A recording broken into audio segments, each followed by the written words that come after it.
Hi again, and we are back looking at the first layer of the Kintsugi runes. So Kintsugi, I'll go a little bit into the practice and just explain in detail for anyone that's not really aware of what it is. Yeah, let's have a look at how the runes are doing so far. So as you can see here, we have got a little bit of a overhanging layer, but that I'm gonna cut away, saw away when we eventually come up to it. But here it is so far, the top layer of the rune. You can see the blue at the back and a little bit of the fine glitter that goes in, and we have the white layer at the top, which is mixed in with the blue really nicely. So you can see a little bits of the white here leading into the blue, and some of the gold flake.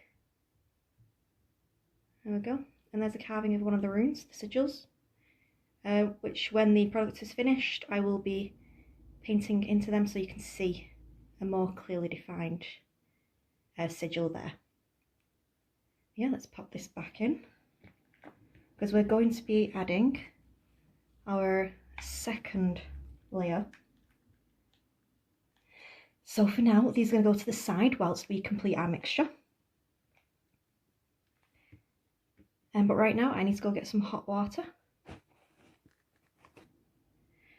And there's our hot water ready for the resin and the hardener when we mix them both together. As I mentioned in the last video, I've laid down protection on my desk. As you may have seen in my last video, there's a little bit of spillage. I was a little bit of an idiot, okay? But yeah, we're going to be a little bit more careful tonight. But yes, Kintsugi. So if none of you have ever heard of Kintsugi, allow me to introduce you to what is known as an ancient Japanese technique. So as far as we can see in what people have researched, it goes right back to the 15th century. So Kintsugi existed within the Muromachi period in the 15th century in Japan. And Kintsugi, the word itself translates to golden joinery, or to join with gold. And here is one of the books I've been reading recently which inspired today's, or more like this weekend's, runic theme. So if any of you ever want to check it out, Thomas Navarro, Kintsugi, it goes into a really well thought out ideology and the philosophy of Kintsugi and how you can bring it into your life and your lifestyle. It's just a very beautiful concept if any of you are interested. But now, back to the process. So we should really have our gloves on if we're going to be messing about with resin again. Because like I said before, get it on your hands, it's incredibly sticky, and yeah, you do not want all that stickiness up on you, unless, you know what, unless that's your thing. Great, go for it. Get the sticky. Get the sticky. What? Yeah, I do not think sometimes when I talk. No, I do not.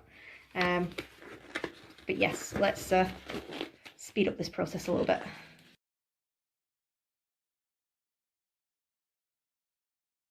So what I'm doing right now is I'm mixing the part A resin and the part B hardener for the epoxy resin together in a tub of boiling hot water, and this will hopefully boil away the bubbles.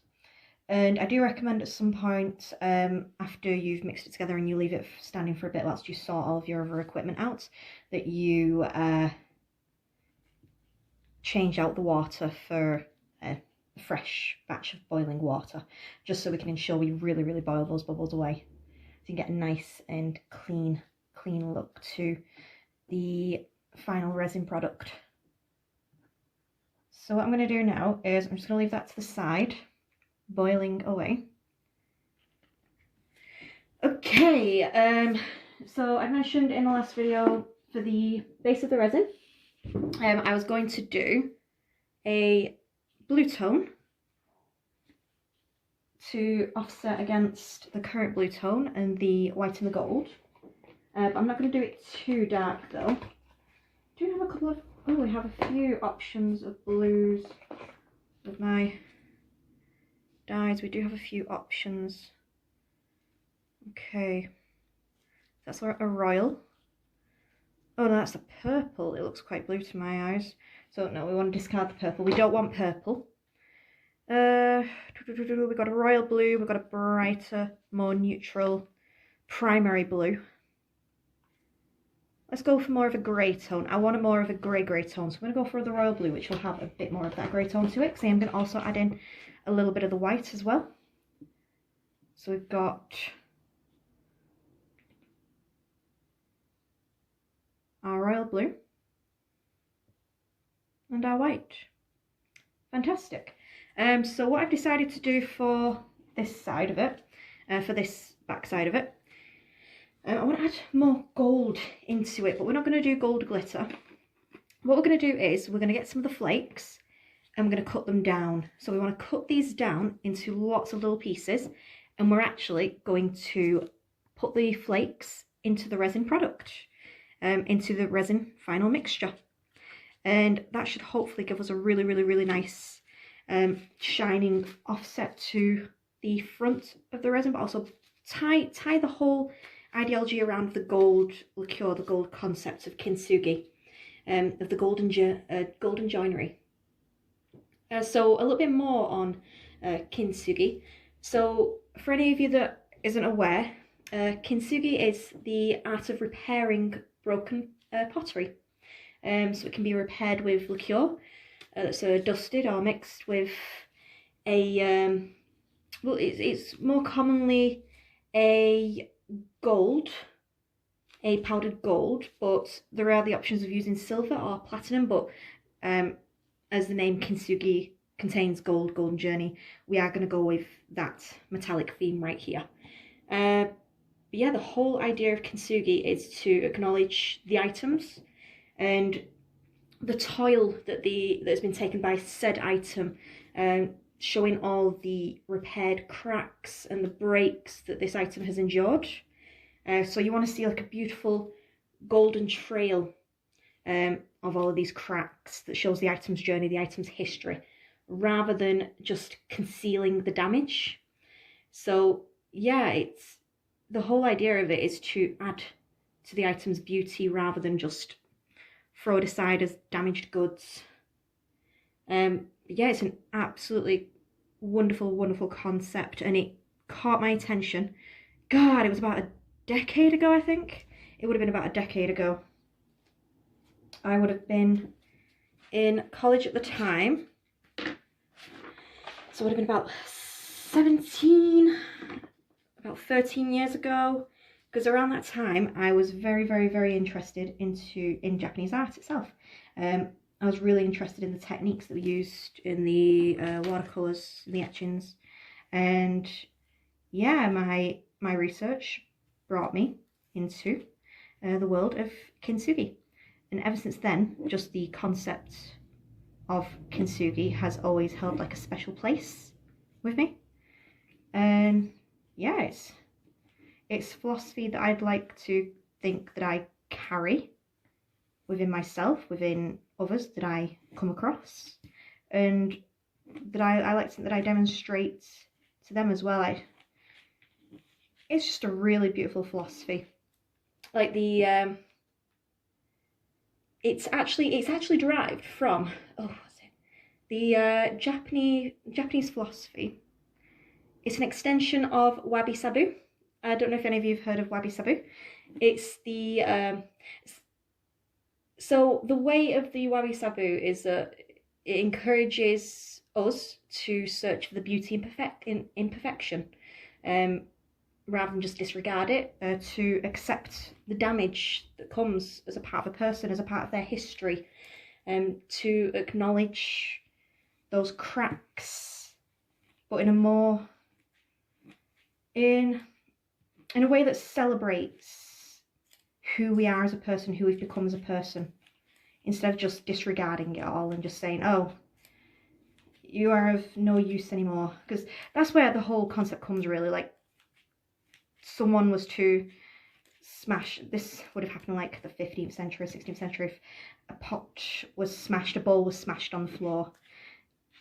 The artists, the creators back then, the philosophers, rather, oh, and I dropped my gold flake, rather than just look at it as a broken item and just throw it away in the trash, they actually took it and they repaired it and they made it even more beautiful than it was before. And these items, these Kintsugi items, were actually admired by many and were chosen by many rather than the original, cleaner, neater pottery. Yeah, people would rather go for the beautiful damaged goods rather than grab the shiny and new. And I just love the concept, really, because the way I kind of think of people as life itself is no one is just a squeaky clean, nice, neat. It's like the whole paper thing. When you're born, you're handed a piece of paper, and that paper goes through you, through your life with you, during your trials, your tribulations, your celebrations even. So it's not just all the bad things. And each time something impacts your life, that paper is marked. And it's very hard to get that paper back to the original state it was. But just because the paper's been marked doesn't mean it's a bad thing. It just means that someone was to come and view that paper, they'd be reading the whole history of a human, the whole history of a person. They'd be admiring what made them become them. We don't go to museums and galleries just to look at shiny new things. Oh yeah, some of the things in there are shiny and new, created by artists, but what they represent, what's carried with them, is a history of that person, that concept, that whole idea. It's a celebration. And yeah, that's what we do with Kintsugi. We celebrate a person, we celebrate an item, we celebrate the history. We admire it, we learn from it, we consider it still to be the most beautiful thing despite the damage it's taken, because we acknowledge all the bad as well as what comes with the good, because that's just as important, really. The bad things that come in life are just as important as the good things, because at the end of the day, who you are right now has been influenced by those good and those bad things. Yeah, in equal parts. And I didn't know why I did not have my headlamp on for most of that then, because you can, as you can see more clearly when I've got my headlamp on, which is also why I'm not doing a face front video this time, as I want to try and, yeah, try and get a bit more of a cleaner view on this video for you. Okay, so now we've got our flakes together, I'm going to go and change out my water, and then we're going to add the inks and then the flakes. There we go, we've got some more fresh water now. So what I'm going to do is we're going to add in some of the dye. So we still want that white creaminess, so we are going to add nice couple drops of the white. Look at that. But we want it a little bit more darker, so I'm going to go with 2 drops of the blue, the royal blue. Because in the previous dye we only went with 1 drop, but we'll see what happens. Okay, let's see if we're satisfied. See, that's coming up to a nice colour. That is a nice colour right there. I'm quite happy with that. Because that'll go really lovely against these. That will go really lovely against these. It's not too dark and it's not too light. So let's add in the gold flakes. So what we want is for the flakes to break down. So I'm going to try and mix as much as possible to try and break it down. Right, let's get our 2 moulds ready. So we're going to be pouring onto the top of these.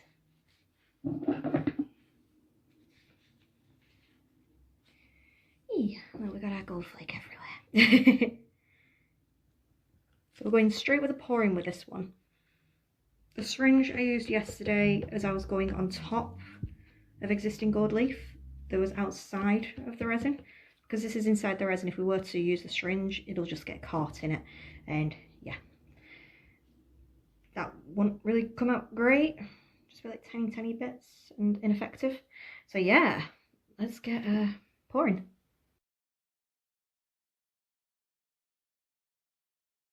Okay, so you can probably see we may have a little bit of space. We have got a tiny bit of space at the top that does need filling in. So what we're going to do is I'm going to do a nice quick mixture.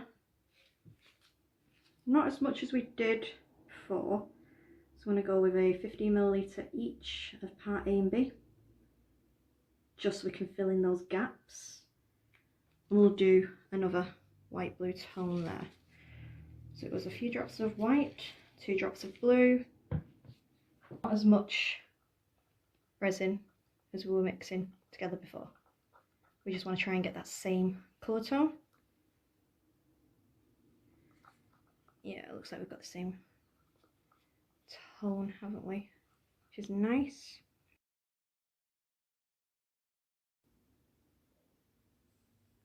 There you go. A little bit of a close-up of the resin.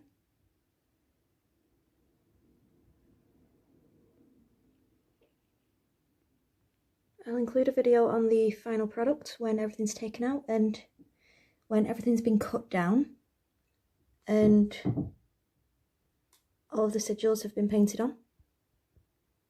But yeah, thank you for watching, and I hope you've learned a little bit about Kintsugi.